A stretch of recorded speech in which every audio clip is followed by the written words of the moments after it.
ప్రస్తుతం హోమ్ యాక్సెసరీస్కి, షాపింగ్కి, ఫుడ్ కోసం అని చెప్పి సెపరేట్గా మనం షాపింగ్ చేస్తూ ఉంటాం కదా. ఇలా కాకుండా అన్నీ ఒకే చోట దొరికితే ఎంత బాగుంటుందో.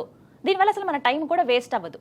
ఇలా మీ టైం అండ్ ఎనర్జీని సేవ్ చేయడానికి వచ్చేసింది వాల్యూ జోన్ హైపర్ మార్ట్. ఇక్కడ 365 డేస్ బోల్డ్ అని ఆఫర్లు. ఈ కార్యక్రమాన్ని సమర్పిస్తున్న వారు వాల్యూ జోన్ హైపర్ మార్ట్. నమస్కారం, వెల్కమ్ టు సుమన్ టీవీ. నేను గీతాంజలి. ప్రస్తుతం మనతో పాటు లలిత అమ్మవారి ఉపాసకురాలు లలిత పరివార్ అనేటువంటి ఒక సంఘాన్ని స్థాపించి ఎంతో మందికి లలితా సహస్రనామం అలాగే విష్ణు సహస్రనామాన్ని ఆన్లైన్లో ఉచితంగా నేర్పిస్తూ ఉన్నారు అరుణ పేరి అమ్మగారు. వారు ప్రస్తుతం మనతో పాటు ఉన్నారు, వారితో మాట్లాడదాం. అమ్మ నమస్కారం. నమస్తే అమ్మ. శ్రీమాత్రే నమః. శ్రీమాత్రే నమః. చాలా సంతోషం మిమ్మల్ని కలవటం, మాట్లాడటం. అమ్మ, చాలా మందికి ఏమన్నా అనారోగ్య సమస్యలు వచ్చినా, లేకపోతే వాళ్ళ ఇంట్లో ఏమన్నా ఇబ్బందులున్నా, అనుకోని పరిస్థితులు ఎదురైనా లలిత ఉపాసన చేసిన, లలిత అమ్మవారి ఆ సహస్రనామాలు చదివినా ఖచ్చితంగా ఆవిడ ఒక మార్గం చూపిస్తుంది అని నేను విన్నాను. ఇది ఎలా సాధ్యం? ఏ రకంగా ఎలా చదవాలి? అమ్మవారిని ఎలా కీర్తించాలి? ఎందుకంటే 1000 నామాలు ఉంటాయి. అన్ని నామాలు చదవాలా, లేకుంటే కొన్ని మాత్రం పఠిస్తే చాలా? ప్రత్యేకించి అనారోగ్యంతో ఉన్న వాళ్ళకి వివరించండి. తప్పకుండానమ్మా, చాలా మంచి ప్రశ్న వేశారు. ఈ రోజుల్లో చాలా అవసరము.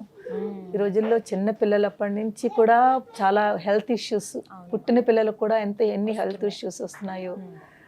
సో మనకు లలితా శాస్త్రం ప్రతి దానికి కూడా రెమెడీ అమ్మా. మన లైఫ్లో ఏ ప్రాబ్లమ్స్ అయితే మనం ఫేస్ చేస్తున్నామో, ఏదైనా అన్నింటికీ కూడా లలితా శాస్త్రంలో అనేక శ్లోకాలు ఉన్నాయి. అది నిజంగా ఒక రెమెడీ. మనం భక్తి, శ్రద్ధతో, నమ్మకంతో కనుక పాటిస్తే దేన్నైనా కూడా తీస్తుంది, మనలో ఆ చేంజెస్ కనిపిస్తాయి. అంత గొప్పది ఈ లలితా శాస్త్రము, అంత విశిష్టత ఉంది. మీరు అడిగారు హెల్త్ ఇష్యూస్. అనారోగ్యం ఉన్నప్పుడు ఎటువంటి నామాలు అమ్మవారిని మేము చదువుకోవాలి, పఠించాలి, వివరించండి. లలితా శాస్త్రంలోనమ్మా సర్వ వ్యాధి ప్రశమని, సర్వ మృత్యు నివారిణి అని ఒక నామం ఉంది. ఇది 112వ శ్లోకంలో సెకండ్ లైన్ ఉంటుంది చూడండి. 112వ 112లో సర్వ వ్యాధి ప్రశమని, సర్వ మృత్యు నివారిణి. ఇది చాలా అద్భుతమైన మంత్రం అమ్మ. ఇది నామము. అదే కనుక మనం మంత్రంగా తీసుకుంటే ఇది ఒక మంత్రం. దీనికి లాస్ట్ లో యై నమః ఒక్కటి యాడ్ చేయాలి. సర్వ మృత్యు నివారిణి యై నమః. సర్వ వ్యాధి ప్రశమని, సర్వ మృత్యు నివారిణి యై నమః. ఇది ఎంత అద్భుతమైన మంత్రం అంటేనమ్మా, ఇక్కడ దీని మీనింగ్ తెలుసుకుందాం. సర్వ వ్యాధి ప్రశమని, అన్ని సర్వము అంటే ఏదైనా, అన్ని బాధలు. వ్యాధి అంటే రోగములు. ప్రశమని అంటే ప్రశమింపజేస్తుంది, అంటే తీసేస్తుంది. సర్వ మృత్యు నివారిణి. మృత్యు అంటే ఇక్కడ భయం అని అర్థం. ప్రతి మనిషి హెల్త్ ఇష్యూస్ ఉన్న వాళ్ళు భయం ఎక్కువ పడతారు. ఏమవుతుందో, ఏంటవుతుందో అని. పాపం ఒకటి డబ్బులు ప్రాబ్లము వల్ల కూడా భయము. అలాగే తగ్గుతుందో తగ్గదో, పిల్లలు ఉన్నారు, పెద్దవాళ్ళు, ఏం చేయాలి, ఎలా ఉంటారు, దీంతో ఈ భయంతో వాళ్ళ రోగం ఇంకా పెంచుకుంటున్నారు. కానీ ఆ భయం కూడా సహజం. పాపం భయమే సగం మనిషిని చంపేస్తోంది. సో మనకున్న ప్రాబ్లం ఎంత అయితే ఈ భయము ఆ ప్రాబ్లం అంత పెద్ద చేస్తుంది. సో ఆ భయాన్ని తీసేస్తుంది. సర్వ మృత్యు నివారిణి. నివారిణి అంటే తీసేస్తుంది. ఎప్పుడైతే మనం అమ్మవారిని భక్తి, శ్రద్ధతో, నమ్మకంతో మనం ఈ నామం కనుక చదివితే మనలో ఉన్న భయాన్ని తీసేస్తుంది, మన రోగాలని పూర్తి నివారణ చేస్తుంది. అంత గొప్ప మంత్రము, నామము ఈ లలితా శాస్త్రంలో ఉంది. కానీ ఇక్కడ ఏంటంటే రోగములు, హెల్త్ ఇష్యూస్. ఆ హెల్త్ ఇష్యూస్ రావడానికి కూడా చాలా కారణాలు ఉంటాయమ్మా. ఒకటి నార్మల్గా మన హెల్త్, మన లైఫ్ స్టైల్. మ్యాక్సిమం రోగాలు కూడా లైఫ్ స్టైల్ చేంజ్ మూలంగానే వస్తున్నాయమ్మా. యంగ్గా చక్కగా ఉన్న వాళ్ళందరూ కూడా చాలా హెల్త్ ఇష్యూస్తో బాధపడుతున్నారు. ఎందుకంటే వాళ్ళ లైఫ్ స్టైల్ సరిగ్గా ఉండదు. ఏదో ఒక ప్రాబ్లం ఉంటుంది. అవును, ఏదో ఒక ప్రాబ్లం ఉంటుంది. రోగాలకి ఇంకొక మెయిన్ కారణం స్ట్రెస్. ఈ స్ట్రెస్ ఎక్కువ ఎవరికైతే ఉంటుందో వాళ్ళు బాడీలో నెగిటివిటీ వెళ్తుంది కదమ్మా. రోగాలు ఎప్పుడు వస్తాయి? మన లోపల ఇమ్యూనిటీ సరిగ్గా లేకుండా, అది మన పల్స్ అవన్నీ యాక్టివేట్ సరిగ్గా లేకపోతే కదా ఎక్కడో నొప్పులనో, ప్రాబ్లంలనో, రోగాలనో, లేకపోతే జ్వరమనో ఇవన్నీ వస్తున్నాయంటే లోపల ఏదో మనకి ప్రాబ్లంగా ఉంది, అంటే సరిగ్గా పనిచేయట్లేదు. దాని గురించి వస్తున్నాయి. సో ఈ రాకుండా ఉండడానికి మనం కొంచెం కొత్త హెల్త్ బాగుండాలి అంటే భోజనం అది సరిగ్గా ఉండాలి. సాత్విక భోజనం చేస్తే చాలా మంచిది. తర్వాత మనము టైం టు టైం భోజనం కూడా టైం టు టైం చేసిన వాళ్ళకి కాస్త హెల్త్ బాగుంటుంది. ప్లస్ మన ఆలోచనలు, మనం బుర్రను పాడు చేసుకుంటాం కదమ్మా. చాలా మంది హెడేక్తో, ఎంతమంది సివియర్ హెడేక్తో బాధపడుతున్నారు. ఎవరిని చూసినా కూడా వాళ్ళు అంటారు మాకు ఎలాంటి ఆలోచనలు మేము ఆపుకోలేకుండా ఉంటాము. స్ట్రెస్ అంతా ఇక్కడ పెట్టుకున్నారమ్మా. పెట్టుకుని అదే అదే అదే అదే ఆలోచిస్తుంటే ఇప్పుడు చూడండి, నెగిటివ్ పాజిటివ్, అది మన ఎనర్జీ అనుకోండి. నెగిటివ్ ఎనర్జీ పాజిటివ్ రెండు ఉన్నాయి కదా. నెగిటివ్ ఎనర్జీలో అందరూ 90% అందరూ నెగిటివ్ ఎనర్జీలో ఉంటున్నాము. ఆ నెగిటివ్ ఎనర్జీ మనం దాన్ని పెంచుకుంటున్నాము. ఎంత ఉంటుంది అది ఉంటూ ఉంటూ దాన్ని ఆలోచిస్తూ పెంచుకుంటున్నాము. మన చేతుల్లోనే ఉంది, అసలు మన చేతుల్లోనే ఉంది, కానీ ఎక్కువ ఆలోచించేసి పాడు చేసుకుంటున్నాము. సో అలాగే పాజిటివ్, ఇప్పుడు ఈ పాజిటివ్ ఎనర్జీ అంటే ఒకవేళ మనకి ప్రాబ్లం ఉంది, బాధ ఉంది, కష్టం ఉంది, దానిని మనం పాజిటివ్గా ఇవాళ వచ్చింది కదా ఈ కష్టము, దాన్ని ప్రయత్నం చేద్దాము, దాని నుంచి మనం ఎలా బయటపడదామా, ఆ బాధ ఎలా తీరుతుందా. బాధ ఉంది కానీ బాధ ఎందుకు ఇలా అనుకుంటే అది ఎక్కువ అవుతుంది మీకు. ఏం పర్వాలేదు, ఈ బాధ ఇవాళ ఉంది కదా, దాన్ని మనం ఎలాగ బయటకు పడదామా దాని నుంచి అని ఆలోచన పాజిటివ్గా ఆలోచించండి. ఆ బాధను మర్చిపోయేలాగా మీరు కాస్త ఏదో ఒకటి స్పిరిచువల్లో శ్లోకం కానీ మంత్రం కానీ, లేకపోతే మంచి మీకు హ్యాపీనెస్ ఇచ్చేది. కొంతమందికి డ్యాన్స్ అంటే ఇష్టం ఉంటుంది, కొంతమందికి పాటలు అంటే సంగీతం అంటే ఇష్టము. మీ స్ట్రెస్ని రిలీఫ్ చేసుకోవాలి అంటే ఒకటి స్పిరిచువల్గా ఉండండి. ఒకవేళ అందులో కుదరదు అంటే కొంచెం పాటలు, సంగీతము, లేకపోతే డ్యాన్సు, దీంతో కూడా మీరు స్ట్రెస్ రిలీఫ్ ఉంటారు. ఈ బాధలు ఉన్నప్పుడు కూడా, హెల్త్ ఇష్యూస్ ఉన్నప్పుడు కూడా వాళ్ళు ఆ హెల్త్ను ఎక్కువ పట్టుకోకుండా, ఏ బాధ ఉందో దాన్ని తలుచుకోకండి. వచ్చింది ఉంటోంది, దాన్ని తలుచుకుంటే మీ బాధ ఎక్కువ అవుతుంది. దాన్నే తలుచుకుంటుంటే మీరు డౌన్కి వెళుతున్నారు. దాన్ని తలుచుకోకుండా మీరు యాక్టివ్గా ఉండండి, ఎంగేజ్గా ఉండండి. మనని మనం ఎంగేజ్గా ఉంచుకోవాలి మంచి పనులతోటి. ఆ ఎంగేజ్గా ఉంటే మీ బాధను మర్చిపోతారు. ఒక విషయం చెప్పనా ఇక్కడ మీకు. ఇప్పుడు మనకి ఒక 2 days ముందు చాలా పెద్ద యాక్సిడెంట్ అయ్యి ఒక పెద్ద కొంచెం దెబ్బ తగిలింది చేతి మీదో కాలు మీదో. ఆ 2 రోజులు చాలా బాధపడిపోతున్నాం, అయ్యో ఇంత పెద్ద దెబ్బ అని. ఇంకో 2 రోజుల తర్వాత మళ్ళీ పెద్ద యాక్సిడెంట్ అయ్యి ఇంకోటి ఏదో పెద్ద దెబ్బ తగిలింది. ఈ బాధను మర్చిపోతాం. దానికన్నా ఇది ఎక్కువ ఉంది అని అంటున్నాను. ఇది మర్చిపోతాము, దాన్ని పట్టుకుంటాము. అలాగే మనం కూడా మనకి ఏ బాధలైతే ఉందో దాన్ని మనం మర్చిపోవడానికి ప్రయత్నం చేయాలి. ఉంది అని అనుకోకూడదు, ఉన్నా కూడా లేదని అనుకోవాలి. నిన్ననే నేను ఎక్కడైతే ఉన్నానో మీరు చెప్తే చాలా ఆశ్చర్యపోతారు. లైవ్ ఎగ్జాంపుల్, ఇక్కడ హైదరాబాద్లోనే ఉంటూ ట్రీట్మెంట్ జరుగుతోంది. ఆ పేరు అది చెప్పను నేను. ఆస్ట్రేలియాలో ఉంటారు వాళ్ళు. ఆస్ట్రేలియాలో ఉంటారు. అమ్మాయి చాలా 40 years అమ్మాయి, క్యాన్సర్, చాలా అంటే లాస్ట్ స్టేజ్ క్యాన్సర్ అమ్మాయి. అక్కడ డాక్టర్స్ గివప్ ఇచ్చారు, ఇంకా మీకు ఏం అవ్వదని చెప్పారు. ఇంకా అలా చెప్పిన తర్వాత వాళ్ళు ఇక్కడికి వచ్చారు, హైదరాబాదు. ఇక్కడికి వచ్చి ట్రీట్మెంట్ స్టార్ట్ చేశారు. ఎవరి ద్వారానో వాళ్ళకి తెలిసింది, ఇలా లలితా పరివార్ వాళ్ళు లలితా శాస్త్రం అది నేర్పుతున్నారు, బాగుంటుంది, చాలా బాగుంటుంది, మీకు మైండ్ ఫ్రెష్గా ఉంటుంది, మీరు జాయిన్ అవ్వండి అని. తను ఎలాగో అలా పట్టుకుని జాయిన్ అయింది క్లాసెస్. నావన్నీ వింటుంటే నేను ఒక దాంట్లో ఇలాగ మీనింగ్ చెప్తున్నాను కదా, చాలా మనసుకి అట్టుకుంది అనమాట. అమ్మాయి ఎంత బాగా చెప్తున్నారు అని తన బాధను మర్చిపోయి ఈ దీంట్లోకి వచ్చింది. అంటే ఇది ఆలోచించడం మొదలుపెట్టింది. చూడండి, అంత బాధలో ఉంది, ఆ స్టేజ్లో ఉంది, తన బాధను మర్చిపోతోంది. మర్చిపోయి దీన్ని ఎంత ఆనందం వస్తుంది కదమ్మా. ఒక పక్కన బాధ ఉన్నా దాన్ని డౌన్ చేస్తోంది ఈ సంతోషం. అప్పుడు తనకి అర్థమైందిట, తన ఇంట్లో ఇప్పుడు ఆ అమ్మాయి ధైర్యంగా ఉంది. ఎవరి ద్వారానో తెలిసింది నేను హైదరాబాద్ వస్తున్నానని.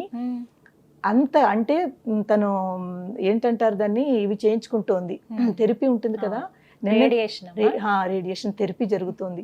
నిన్ననే తనకి థెరపీ ఉండాలి. థెరపీ అంటే చాలా బాధ ఉంటుంది, కిమో అంటారు కదా, కిమో ఇస్తున్నారు. ఆ చేయించుకున్నప్పుడు ఎంత బాధ ఉంటుందో. కానీ తనకి ఒక ఇదనమాట, ఎలాగైనా అమ్మ వచ్చారు, నేను వెళ్ళాలని. నాకు మా మెంటర్ ద్వారా తెలిసింది, అమ్మ తను మీ దగ్గరికి వస్తుందిటని.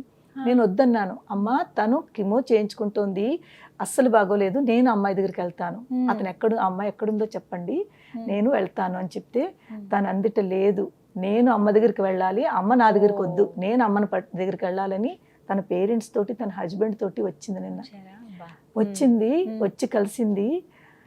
బాధ ఉంటుంది, ఒక బాబు ఒక పాప చిన్న పిల్లలు తనకి. తో కానీ తన ముఖంలో ఒక ధైర్యం చూశాను నేను. ఆ ధైర్యము స్పిరిచువల్లా వచ్చింది తనకి, భక్తితో ఉండి. ఇలాగే చూడండి, ఎవరిదైనా ఇప్పుడు మీరైనా నేనైనా లైఫ్ని ఎవ్వరు మనం జడ్జ్మెంట్ చేయలేము. మన లైఫ్ ఇంత ఉంది అని ఎవరు చెప్పగలరా? అసలు అది సాధ్యం కాదు, అది మన వాళ్ళ కాదు. మనం ఇంత అందంగా ఇప్పుడు మాట్లాడుతున్నామా, నవ్వుతూ ఉన్నామా, నెక్స్ట్ క్షణం ఎలా ఉంటుందో మనకేం తెలుసు? చెప్పలేము, ఎవరికి చెప్పలేము. తనకి నేను అదే అన్నాను, ఎవరిది లైఫ్ మనం ప్రిడిక్ట్ చేయలేము. అందు గురించి ఏది జరుగుతుంది, ఇలాగ ఎందుకు అయిపోతుంది అని బాధపడే కంట ఏది జరిగినా పర్వాలేదు అని మనము దానికి ప్రిపేర్ అయిపోయి ఏం పర్వాలేదు అని మనము దాన్ని ఆ నెగటివిటీ నుంచి బయటకు వస్తే తప్పకుండా పాజిటివిటీ ఎప్పుడైతే పెరిగిందో మీలో మీకు ఆ డాక్టర్లు ఏదైతే చెప్పారో దాన్ని కూడా మీరు క్రాస్ చేస్తారు, ఇంకా బాగుంటుంది మీకు అని చాలా మంచిగా చెప్పాను. ఇదే శ్లోకం నేను అమ్మాయికి ఇచ్చాను. సర్వవ్యాధి ప్రశమని సర్వమృత్యు నివారిణి అయిన మహా, ఈ శ్లోకం అమ్మాయికి ఇచ్చాను. తర్వాత అమ్మాయి ఇప్పుడు నేను అన్నాను, చూడండి అమ్మ, డాక్టర్లు అమ్మాయికి టైం కూడా ఇచ్చారు. కానీ నేను అన్నాను, లేదు, నాకు మీలో అది కనిపిస్తోంది, మీరు చాలా బాగుంటారు, మీరు చెయ్యండి, మన ప్రయత్నం మనం చేద్దాము, తర్వాత అమ్మవారు ఏం చేయాలో తను చూసుకుంటుంది. కానీ మనం బాధపడుతూ ఇంకా ఒకవేళ సపోజ్ 1 year ఇచ్చారనుకోండి, 6 months ఇచ్చారనుకోండి, ఆ 6 months బాధపడుతూ ఉండే కంట పాజిటివ్గా నవ్వుతూ, అబ్బా ఇంకా నా దగ్గర 6 నెలలు ఉంది, మనం ఎందుకు అలా తీసుకోమమ్మా? భయపడతాం కదా, భయమే కదా మెయిన్. ఇంకా నా దగ్గర ఇంకా 6 నెలలు ఉంది అలా అనుకోండి. అయ్యో ఓన్లీ 6 నెలలేనా అనుకునే బదులు 6 నెలలు ఉంది. మన పరీక్షిత్ మహారాజుని గుర్తు చేసుకోండి. మా పరీక్షితుల వారి దగ్గర 7 రోజులే ఉండాలి. ఆ 7 రోజులు పాజిటివ్ గా తీసుకుని భాగవతం అంతా విన్నారు, విని మోక్షానికి వెళ్ళారా లేదా? 7 రోజులు నా దగ్గర ఉందనుకున్నారా లేదా? ఓన్లీ అయ్యే నా దగ్గర 7 రోజులే ఉందని ఏడవలేదు కదా. ఎంత ధైర్యంగా ఉన్నారు అతను. అలాగా మనం కూడా మన జీవితంలో నెగిటివ్ గా ఆలోచించకుండా ఆ బ్యాడ్ పర్సన్ పాజిటివ్ లోకి తీసుకోండి. అప్పుడు మీ లైఫ్ ఇంకా బాగుంటుంది, ఆనందంగా ఉండగలుగుతారు. సో ప్రతి వాళ్ళకి ఈవెన్ ఈ శ్లోకం అమ్మ పాపం చిన్నపిల్లలు ఉంటారు, వాళ్ళు పలకలేరు కదా. అయితే ఈ శ్లోకం ఎన్నిసార్లు పఠించాలి, సమయము, ఇవి కూడా చెప్పండి. చాలా మంచిది. ఇప్పుడు ఈ సమయము పఠించడము మనకు ఒక మినిమం కూడా పెట్టుకోవచ్చును. అందరి దగ్గర టైం లేని వాళ్ళకి మినిమం 11 times 11 times మీరు ఈ శ్లోకం చదువుకుని ప్రతిరోజు చదువుకోవాలి. అదే కనుక చిన్న పిల్లలు చాలా పెద్దవాళ్ళు ఇది పఠించలేరు అనుకోండి, వాళ్ళ పక్కన కూర్చోండి. పక్కన కూర్చుని మనం చదువుతున్నది ఈ వైబ్రేషన్స్ వాళ్ళకి టచ్ అవ్వాలి, వాళ్ళ వినేలాగా, వాళ్ళ చెవుల్లో పడేలాగా. ఒకవేళ ఏ పోర్షన్ అంటే వాళ్ళకి చేతులు ప్రాబ్లమా, కాళ్ళు ప్రాబ్లమా, లేకపోతే ఇలాంటి ప్రాబ్లం ఉన్న వాళ్ళకి వాళ్ళ దగ్గర వెళ్ళి వాళ్ళు టచ్ చేయండి. ఈ మంత్రం చదువుతూ టచ్ చేయండి, వాళ్ళు ఆ పార్ట్ని టచ్ చేయండి. టచ్ చేస్తే ఈ వైబ్రేషన్స్ ఆ పార్ట్కి వెళ్ళి అది యాక్టివేట్ అవుతుంది. మంత్రానికి చాలా శక్తి ఉందమ్మా, కానీ ఈ జనరేషన్లో పిల్లలు వాళ్ళు కొంతమంది నమ్మరు. మంత్రానికి ఎంత శక్తి ఉందంటే అంత శక్తి ఉంది. మన పూర్వంలో ఋషులు మంత్రాలతోటే కదమ్మా ఎన్ని చేసేవారు. వాళ్ళు మంత్రాలకి నిజంగా యజ్ఞాలు చేసే మంత్రాలు చేస్తే కదా పూర్తి మన జరిగేటప్పుడు. ఆ మంత్రాలు ఒక మంత్రం అని తీసుకోవాలి, ఆ మంత్రంలో ఇంత శక్తి ఉందని నమ్మాలి, నమ్మిన తర్వాత చెయ్యాలి. 1 రోజు 2 రోజులు చేసినాక ఏం అవ్వట్లేదంటే అవదమ్మా. మీకు కొన్నాళ్ళు మీరు ఇది అలా చేస్తూ చేస్తూ చేస్తూ ఉంటే మీలో ముందు అందరికంటే ముందు ఆలోచన మారుతుంది. మనకి ఏం కావాలి చెప్పండి, మన ఆలోచన మార్చుకోవాలి. ఇప్పుడు మనం బాధలో ఉండి నెగిటివ్ ఆలోచిస్తున్నాము, ఆ నెగిటివ్ ఆలోచన నుంచి పాజిటివ్కి వస్తారు, మీలో ధైర్యం వస్తుంది. భయం పోయిందంటే ధైర్యం వస్తుంది కదమ్మా, భయాపహ అంటాము. అలాగే సర్వ మృత్యు నివారిణి, మృత్యు అంటే భయము. ఈ మృత్యువుని అమ్మవారు తీసేస్తుంది, ఆ భయాన్ని తీసేస్తుంది, తీసేసి మనకు ధైర్యం ఇస్తుంది. ఎప్పుడైతే మనలో ధైర్యం వచ్చిందో ఆటోమేటిక్గా మనం రోగం గురించి పూర్తి మర్చిపోతాం. అవునమ్మా, అది మాత్రం నిజం. ఏ రోగము మనకు అనిపించదు, ఉన్నా తట్టుకునే శక్తి వస్తుంది. చిన్నదే కదా అని అనిపిస్తుంది. తట్టుకునే శక్తి ఎప్పుడైతే వచ్చిందో మన లైఫ్ కూడా ఇంకా బాగుంటుందమ్మా. నేను ఎంతో మందికి ఇదే సేమ్ కేసు మా రాయ్పూర్లో ఒక అమ్మాయి చేత చేయించాను. తనకు కూడా సేమ్ ఇదే కీమో ఇచ్చారు, తనకు కూడా లాస్ట్ స్టేజ్ అన్నారు. క్యాన్సర్. ఆ అమ్మాయి చిన్న అమ్మాయి. ఎప్పుడైతే నన్ను పట్టుకుని లలితా శాస్త్రం పట్టుకుని ఈ నామం చదివిందో, డాక్టర్లు ఏదైతే వాళ్ళకి గివప్ ఇచ్చారో ఇంకా అవ్వదని, ఆ అమ్మాయి ఇప్పుడు ఎంత బాగుందంటే, ఏదైతే వాళ్ళు లైఫ్ ఇంకా ఉండదు అని ఎలా అయితే చెప్పారో ఇప్పుడు ఆ అమ్మాయి ఎంత హ్యాపీగా ఉందంటే, అంటే మీరు నేను ఎలా ఉన్నామో అలా ఉంది. నిజంగా అమ్మవారిదేనమ్మా. ఆ అమ్మాయి ఇలాగ మీరు నేను ఇప్పుడు ఎలా ఉన్నామో జాబ్ చేసుకుంటోంది, తనకు కూడా 2 పిల్లలు, ఎంత హ్యాపీగా ఉందో. కానీ నమ్ముతుంది అనమాట, నమ్మకం పెట్టుకోవాలి. అందరికంటే మనలో ఉన్నది నమ్మకం తక్కువ. ఏమిటి ఒక్క నామం చదివితే ఏమిటి వస్తుంది అంటారు, ఒక నామం చదివితే అయిపోతుందా అంటారు. కానీ ఆ నామాన్ని మీరు భక్తితో చదివి నమ్మకం పెట్టుకుంటే తప్పకుండా అవుతుంది. రోజుకి 11 సార్లు, రోజుకి మినిమం 11 సార్లు. దానికంటే మీ దగ్గర ఎక్కువ టైం ఉంది అనుకోండి, ఇంకా ఎక్కువ సార్లు చదవండి. కానీ 11 సార్లు ఈ నామం చదువుకుని మీరు మీ అంతటి మీరు మనసులో దాన్ని అలవాటైపోతే ఇంకా ఆ నామం అలా వెళ్ళిపోతూ ఉంటుంది. ఎప్పుడైతే అది వెళ్ళిపోతూ ఉంటుందో ఆ నామం మిమ్మల్ని ప్రొటెక్ట్ చేస్తుంది, మీకు ధైర్యాన్ని తీసుకొస్తుంది, మీ యొక్క ప్రాబ్లమ్స్ ని సాల్వ్ చేస్తుంది అమ్మవారు. అంత శక్తివంతమైన నామం అమ్మ. సంతోషం అమ్మ, నాకు కూడా అవసరమే, ప్రతి ఒక్కరికి అవసరమే, ప్రతి ఒక్కరికి అవసరమే. ఏ నమః అనేది చివరగా మనం జోడించుకోవాలి. అంటే అమ్మవారిని ఏ నమః అంటే ప్రార్థిస్తున్నాము. అమ్మ ఇంత చక్కటి ఆ శక్తివంతురాలైన అమ్మ ఆ నామ మంత్రం రూపంలో ఉన్న నామాన్ని చదువుకుని ఏ నమః, నీకు నమస్కారం అమ్మా, నీకు ప్రార్థన చేస్తున్నాం అమ్మా అని మనము మన కృతజ్ఞతలు చెప్పుకుంటున్నాము. సో ఎటువంటి పరిస్థితుల్లో ఉన్న అనారోగ్యం ఉంది అని అంటే, అదే హాస్పిటల్ బెడ్ పైన ఉన్నా సరే స్మరించుకోవచ్చు కదమ్మా. కరోనా టైంలో ఒక పేషెంట్ కోమాలోకి వెళ్ళిపోయింది. మన రాయ్పూర్ అమ్మాయి, పెద్ద ఆవిడను 50+ ఆవిడ కోమాలోకి వెళ్ళిపోయింది. ఎన్ని రోజులు కోమాలో ఉంది. నాతో కానీ వాళ్ళ అమ్మాయి కాంటాక్ట్ లో ఉంది. అమ్మకి ఇలా ఉంది, అమ్మకి ఇలా ఉంది, అమ్మకి ఇలా తీసుకెళ్లారు, అమ్మ కోమాలో వెళ్ళిపోయింది. ముందు ఐసీయూలో పెట్టారు, తర్వాత ఇది ఇచ్చారు, ఏంటంటారు ఫైనల్ గా అవన్నీ పెడతారు కదా, ఆక్సిజన్. అవన్నీ మొత్తం ఏదేది చెయ్యాలో అంతా చేశారు. ఇంక దాని తర్వాత ఆవిడ కోమాలోకి వెళ్ళిపోయింది. కోమాలోకి వెళ్ళిపోయినా కూడా నేను అమ్మాయికి చెప్పాను, వాళ్ళ పాపకి, అమ్మ మీరు లోపలికి వెళ్ళనియరు, ఎప్పుడైనా వెళ్ళనిస్తే మీరు అమ్మ దగ్గర పట్టుకుని ఇదే చదవండి, మీరు మన ప్రయత్నం మనం చేద్దాము, మిగిలింది అమ్మవారు చూసుకుంటుంది. కానీ మనం కూడా ఏమీ చేయకుండా అమ్మవారు నువ్వే చూసుకుంటే కాదు. అమ్మవారితో ఆవిడ ఇప్పుడు కోమా నుంచి బయట వచ్చి ఈ రోజు ఎంత ఆనందంగా ఉందంటే, ఇప్పుడు లైవ్ ఆవిడ ఎంతమంది జీవితాలు మార్చింది లలితా సహస్రనామం. నిజంగానమ్మా, ఇంకా ఎన్నో ఉన్నాయి. నేను చాలా చిన్న ఎగ్జాంపుల్స్ చెప్తున్నాను. అలాంటి స్థితి నుంచి బయటకు తీసుకొచ్చింది. మొన్న వచ్చిన అమ్మాయికి నేను ఆవిడ ఎగ్జాంపుల్ ఇచ్చాను. అమ్మ చూడండి, అలాంటి స్థితి నుంచి. మార్కండేయుడు గురించి విన్నారు కదా మరి, భక్త మార్కండేయుడు. అతనికి ఎవరు యమధర్మరాజే భటులు వచ్చారు కదా తీసుకెళ్ళడానికి. అతను ఎవరిని నమ్ముకున్నాడు? శివయ్యని పట్టుకున్నాడు, శివుని నమ్ముకున్నాడు. ఆ నమ్మకము వాళ్ళు వెనక్కి వెళ్ళిపోయారు, కానీ వాడు చక్కగా ఉన్నాడు. ఆ నమ్మకం మనలో కూడా ఉంటేనమ్మా మనం కూడా మన లైఫ్ని మనం పెంచుకోవచ్చును. దేలాగా అమ్మవారి యొక్క నామస్మరణ చేస్తూ. చాలా చక్కగా చెప్పారమ్మా. 112వ శ్లోకంలో సెకండ్ లైన్ ఏమా, సర్వవ్యాధి ప్రశమని సర్వమృత్యు నివారిణి అయిన మహా. ఇది మినిమం 11 సార్లు, మాక్సిమం వాళ్ళ ఇష్టము, ఎప్పుడైనా సరే చదువుకోవచ్చు. చదువుకోవచ్చును. చాలా సంతోషం అమ్మా, ధన్యవాదాలు. శ్రీ మాత్రే నమః అమ్మా.